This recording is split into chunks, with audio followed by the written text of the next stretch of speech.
যে করবো থারকন পাতা বাটা। থারকন পাতাগুলোকে কুচি কুচি করে কেটে নেবো, তারপরে রসুনটাকে আমরা ছাড়িয়ে নেব। রসুন ভেজে নিচ্ছি, ভাজা হয়ে গেলে তারপরে পাতাটা দেবো। এর উপর রসুন ভাজা হচ্ছে, এবার এটা ভেজে এখন তুলে নেবো। পাতাটা দিয়ে দিয়েছি বন্ধুরা, এবার ওর মধ্যে দিয়ে দেবো একটু নুন, পরিমাণ মতো নুন।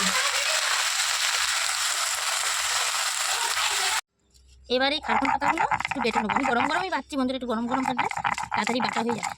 আপনারা চাইলে মিক্সিতেও বাটতে পারেন, কিন্তু শিলনোড়াতে বেটে খেলে এটা স্বাদই অন্যরকম লাগে।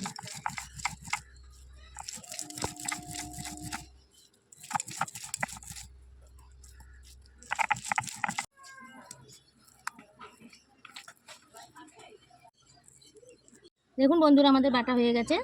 এরকমভাবে আপনারা বাড়িতে বেটে নেবেন, আর গরম ভাতের সাথে খেতে কিন্তু খুব সুন্দর লাগবে।